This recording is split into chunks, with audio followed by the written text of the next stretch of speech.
Hey guys, it's Lacey again with your 15-minute content debrief, 15 minutes of actionable information you can use to improve your content marketing strategy today and any day, any Tuesday. I'm 15 minutes earlier than usual today, but I hope you will join me. If you're watching live, please give me a like, a wave, a hi. If you're watching on Instagram, send me a little smiley. And if you're watching on the replay, please do give me a little thumbs up or a comment to let me know you're here because that helps the algorithm know that what you're watching is actually awesome content, which I'm hoping it is.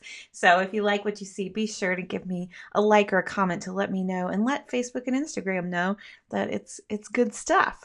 So this week we are talking about launching because, as I mentioned last week, I am going to be launching my program, Content Intelligence Academy, for the first time in about 2 years. The last time I launched this live was December of 2016, so 2.5 years, really. And maybe more than that. My math isn't great, but point being, I haven't done this in a while. So I thought I would go over on my lives and in my blog posts these next couple of weeks how I am preparing and prepping to get ready to launch this for the first time in a while. So this week, I want to talk about webinars. And we've done a live a couple of weeks ago with Beth Hayden about webinars, which I will link to in the blog post and also in the comments here. But I don't want to talk about webinar like content today. I want to talk about all the other stuff you need to make a webinar work. Because if you just like throw a webinar out into the ether, it's actually probably not going to get you the results you're hoping for. There's a lot of collateral content that goes with a good webinar to make sure that your registration rate, your attendance rate, and your conversion rate for sales are actually as high as they can be. And so I'm actually getting ready. I'm going to be delivering a webinar for a JV partner in July. And so I'm getting ready thinking about what kind of collateral I need to create to help her promote the webinar and to help me make sure that I get as many people as possible on the webinar and that we then convert as many of those viewers as possible to sell the course. So I thought what I would do is, hey, Karen. Karen's watching over on Instagram. I thought what I would do today is kind of go through my checklist with you of what I do to prepare for a webinar and what kind of collateral I think you need, and let you kind of see where I'm going with my preparation so that if you have a webinar launch now or anytime in the future, you can kind of compare and say, like, am I doing everything I could be doing to make sure this is as effective as possible? So I'm going to share my screen here. I created this webinar checklist a while back for a workshop I did called the JV Webinar Workshop. It's available on my website. I'll pop it in the comments on Facebook. It's a really great workshop that you can purchase that's real cheap.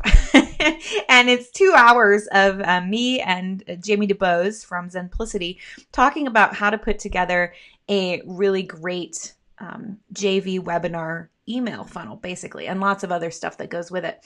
But we created this checklist for that workshop, and I've relied on it ever since, really, because it kind of gives you a snapshot view of all the different kinds of content and collateral you need to go with a webinar. So there's actually 2 parts to this checklist. There's one list if somebody else is giving a webinar for my audience. And then there's one list if I'm delivering the webinar to my own audience or somebody else's audience. And as you can see, there's slightly different information or collateral you would need for each one, right? So a partner that's delivering for my list, I would want to make sure I had all the right links. So the landing page to sign up and any affiliate links I need. Mostly if you're doing a partner webinar, they're going to send you a swipe email where you can copy and paste and use some of their content to promote the webinar to your list. And then I would want to go ahead and write or edit that email so that it comes in my voice, right? Because I want to make sure it's coming from me to my audience. And then I want to schedule and send those promo emails, write my social posts, etc. If I'm the one actually creating and delivering the webinar, there's even more, right? So I have to make the landing page where people can sign up. I have to create or update a thank you page for after they sign up. I have to set up the partner as an affiliate. I have to create the webinar page in whatever tool I'm using.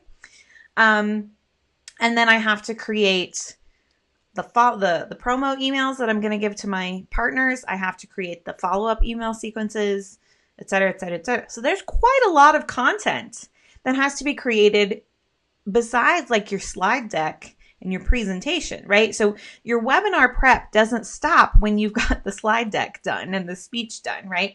You have to actually create all this other content that goes with it. And I think what I'd like my main point for today's, so ding, ding, ding, write this down, is that you're probably not sending enough emails to support your webinar. And I think that that's a really important thing that a lot of people are afraid of. They don't want to send too many emails. They don't want to be annoying, et cetera, et cetera. So I want to show you something else that's part of the JV webinar workshop. That's the link at the bottom there if you're watching on Facebook or YouTube, I guess. This is one of the documents we produced for this workshop, and it's a list of the emails that I send out when I do a webinar to help people actually come. Because one of the biggest problems with webinars these days is that people sign up, they're very excited to register, and then they don't show up for whatever reason, lots of different reasons. But if you're not emailing multiple times between when they sign up, can you hear the train? There's a train going by. That's a little distracting. If you're not sending out multiple emails between the time they register to show up to the webinar and when the webinar actually goes live, you're not going to capture as many people as you could and get them to attend live. And we all know that you get the best conversion rates when people attend live, right? So in addition to whatever promo emails I'm creating, right? So I would have several, probably 2 to 3 at least, promo emails advertising the webinar saying, go here to sign up for the webinar. Those come first. And those are either delivered by me to my list or by my partner to her list or both. Then once they've registered, once they've signed up, this is the email sequence I tend to send out after. So you're going to see there's quite a few here, probably more than you're expecting. So I would love to know if you're watching in the comments, pop in how many emails do you think you should send after someone's registered for the webinar before the webinar actually takes place. I bet you're going to be surprised at the number. So just to go through this real briefly, the very first email they receive is just a confirmation that they've registered. It goes out right as soon as they've signed up. It reminds them of the date and time and probably asks them to add it to their calendar, right? Because that's really what we want them to do. Get this on the book so that something pops up to remind you when it's time to come to the webinar. Email 2 is up to 4 days before the webinar. So the way Jamie and I usually set this up is that it's got a variable sending window, right? So if they sign up like 7 days before the webinar, they're not going to get this email till 4 days before. But if they sign up 3 days before, they'll get it almost right away, right? So we want them to get all the emails if they can. You may decide, like if they sign up the day of, you don't want to send them 8 emails all at once. So you can work with your email person on what that flow looks like. But you want to make sure that if they've signed up a week in advance, I would never open registrations more than a week in advance. Probably less, probably 5 days to 3 days in advance for a webinar because you don't want them to forget, right? And here's another little rule of thumb. The longer the period of time that you have open for registration, the more emails you need to send to make sure, okay? So yeah, so the prepping for the webinar, and I usually send a freebie. I usually send something that's like, here's a little worksheet you can use during the webinar, or here's a template I'll be talking about, because then they like you because you're sending them free stuff. Email 3 is when I call what you won't see on this webinar. This is my favorite one to do. It's like, I'm not going to show you pictures of me lounging on the beach in the Bahamas, sipping Mai Tais. I'm not going to talk for 45 minutes about myself and only teach for 5 minutes. You know, you kind of reassure them that you understand all the annoying stuff about webinars, but that you're going to be telling them some very benefit-specific things that will incentivize them to show up, right? Email 4, I like to say this is the best free event you'll see tomorrow. It's probably true, right? This one's just going to be short. I usually give them some bullet points about why they want to attend and what's exciting about it. Email 5 goes out the day of the webinar, 1 hour before. So I say, reminder, it's starting in an hour. Then I also send out one 15 minutes before because you want to make sure they're ready, right? 15 minutes. Here's the link. And then the webinar starts. And so then after that, I have a few emails about what happens after. If you sign up and purchase the webinar workshop, there's also some swipe files in here. So you can actually see what my emails look like when I send out these, show up. But when I have used this sequence, I have gotten as much as 50 to 70% attendance rate, which is pretty great for webinars. Attendance rates can be very low, especially these days. And so the more you can do to improve your attendance rate and get people to actually show up, the better off you'll be, the better off your webinar will be, the more conversions you'll make.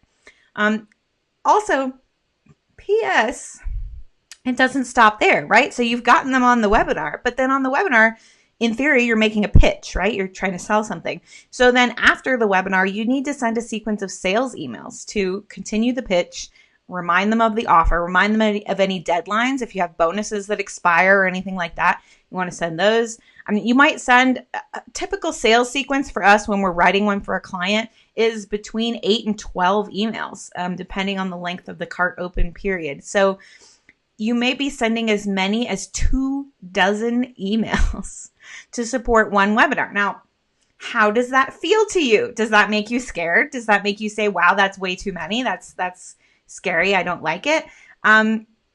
You would not be alone if that was your reaction. So what I want to encourage you to understand is that not everybody on your list is going to receive all of these emails. You can set up conditions where, for example, if they don't attend the webinar, maybe they don't get all the follow-up emails. If they do attend the webinar, maybe they get fewer follow-up, whatever it is. You can decide that with your email person, what the strategy is. But the idea is we really want to, if you are taking the time and energy and investment to create this webinar and create this pitch, you want to get as much out of it as possible. So email is really how you shore up both sides of the webinar, getting people to come and getting people to purchase. So studies have shown the more emails we send prior to the webinar, the better the attendance rate. And the more emails we send during the sales period after you've made the pitch, the better your conversion rate will get. So I'm sure there is a point at which you send too many emails and people get freaked out. But in my experience, up to 24 can be very effective. You have to make sure you're saying the right things in these emails, of course, but they can be very effective in improving the effectiveness and the conversion rates of your webinars. So I'm working on a blog post. I'm a little behind this week, but this video will go in the blog post and it'll go out to my email list tomorrow that really examines some of these things and goes into these sequences in a little more detail. But if you're really interested in it, I highly recommend checking out the workshop. As I said, it's inexpensive, chock full of goodness. It's a 2-hour workshop that we recorded. There's a bunch of PDFs and awesome stuff that go with it that you get when you register. Hi, Tanya. She's watching live on Instagram too.